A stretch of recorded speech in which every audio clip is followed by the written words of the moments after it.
Nosso assunto de agora é a otimização do contrato de concessão da BR-101 em Santa Catarina entre a concessionária que administra a rodovia e o governo federal.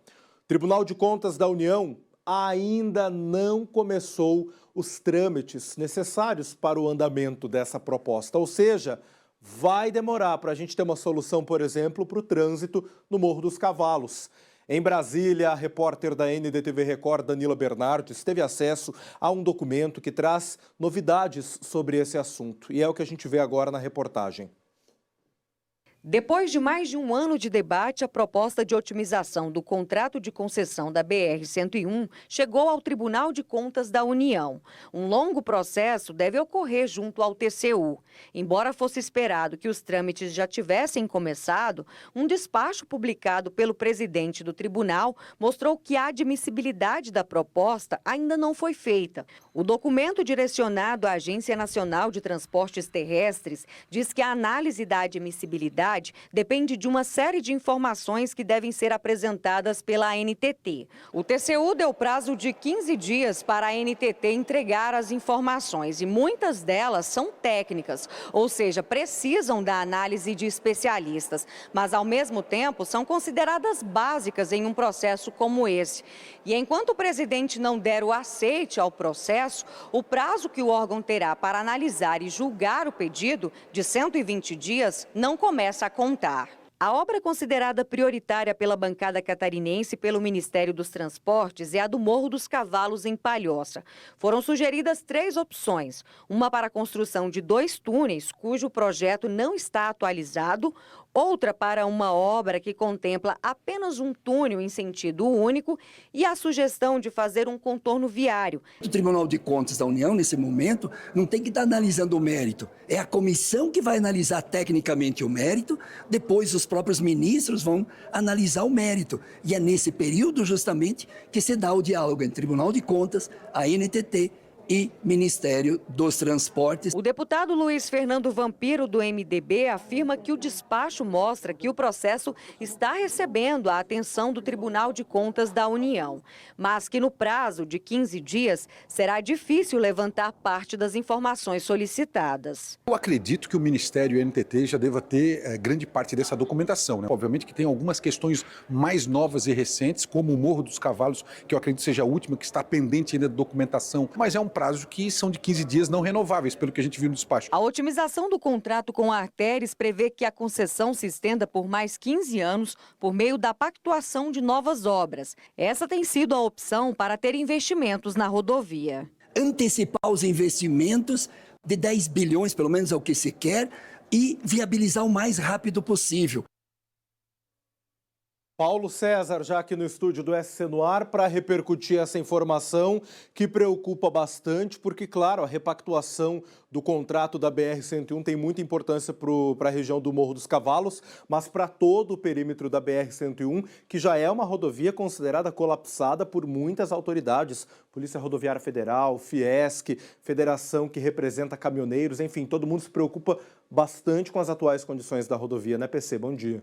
Bom dia, Márcio, para você que nos acompanha. Você falou uma palavra que talvez deva ser refletida muito mais pelos nossos políticos, mas também pela população. A palavra repactuação, ou talvez a otimização, que é a extensão por mais 15 anos do contrato, chega a ser vergonhoso, Falcão. Sabe por quê? Porque a gente só pensa nesse quesito todo no aumento de pedágios, no aumento de lucros e de arrecadação dessas empresas. E quem paga a conta é sempre o consumidor, é sempre o cliente, o usuário da rodovia. Essa discussão sobre o Morro dos Cavalos já deveria ter tido um final há pelo menos 10 anos. 10 anos é o mínimo para não se estender um pouco mais antes desse prazo. O fato é que o Brasil tem esse costume arcaico de ultrapassar gerações, falando de temas que não se encontram soluções por falta de vontade política. E não é nada além disso. Agora estamos discutindo uma obra que deveria ter sido concluída junto com a duplicação da BR-101, mas que passou despercebida. E não adianta culpar João, Pedro, Maria. Todos têm responsabilidade por não terem buscado alternativas já naquele período. Afinal, nunca deixou de chover e nunca deixou de ser problema o trânsito, vislumbrando um futuro que teria o acúmulo de veículos, a maior circulação de veículos de transporte de cargas em rodovias como a BR-101, uma via arterial para o Brasil inteiro e em especial para o Sul. Dizer que agora preciso de mais informações, sendo que o problema já havia sido discutido antes mesmo desse surgimento de problemas consecutivos ali no trecho do Morro dos Cavalos. O próprio deputado Vampiro, em outubro do ano passado, já cobrava uma obra naquele trecho. Depois disso, surgiram os acidentes e incidentes climáticos e com veículos, trazendo à tona uma discussão que parece ter aflorado no meio político. O que a gente vê agora de movimento é uma busca incessante por tentar solucionar um problema que já estava instalado e ninguém tinha percebido.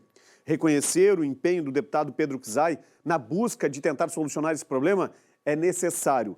Agora, não pode somente o deputado ficar ao todo o tempo em busca de solucionar um problema que há poucos dias ele mesmo esteve no TCU, há cerca de um mês, em busca de compactuar uma informação mais fidedigna e um avanço mais célere lá no TCU para a otimização desse contrato. O grande problema é que a Arteris peca na prestação do serviço. Aqui na região da Grande Florianópolis, basta trafegar por alguns trechos onde a pista é ruim, a via marginal é ruim, a qualidade do asfalto é ruim, o serviço prestado está muito aquém. Mas quando se fala em aumentar as tarifas de pedágio, parece que nós somos obrigados a pagar cada vez mais por serviços incompetentes, ineficientes e ineficazes na vida da população. O que não dá mais para aceitar é que a cada discussão sobre o trecho do Morro dos Cavalos surjam novas possibilidades, como 2 túneis, um túnel, uma via paralela, como fosse um binário, para tentar solucionar um problema que parece que a própria empresa não está preocupada se não arrecadar mais. Arrecadar e pesar no bolso do consumidor. A população está cansada de pagar, Márcio Falcão. A população está exausta de esperar soluções por problemas que nunca chegam à conclusão. E parece que conserta um pouquinho, tem que deixar uma beira para depois surgir um outro problema e de novo aplicar uma penalidade chamada financeira no bolso do consumidor. É cansativo, é exaustivo. E quando a gente vê uma discussão dessa, a gente já não consegue mais querer acreditar que o poder público pode resolver e realmente pesar a caneta em empresas ineficientes e incompetentes. Dar mais 15 anos para uma empresa que não entregou boa parte do que se prometia, eu acho que tem que ser revisto esse tipo de conceito. Contratos como esses já não podem mais ser firmados. E enquanto isso, nós que utilizamos as rodovias, seguimos pagando para utilizá-la, sem realmente ter aquele serviço em sua totalidade à disposição, um serviço bom, que valha realmente aquele valor que a gente paga, né? A gente está falando do Morro dos Cavalos. Daqui a pouco começa outra discussão. Ali no trecho de Balneário Camboriú, se estendendo até Joinville quase, existem possibilidades, existem alternativas, mas anota, vai ter cobrança no futuro para poder fazer essas obras e quem vai pagar é o motorista, é o usuário da BR-101. É lamentável, é real, mas não dá mais para aceitar. PC, muito obrigado por enquanto. Bom trabalho.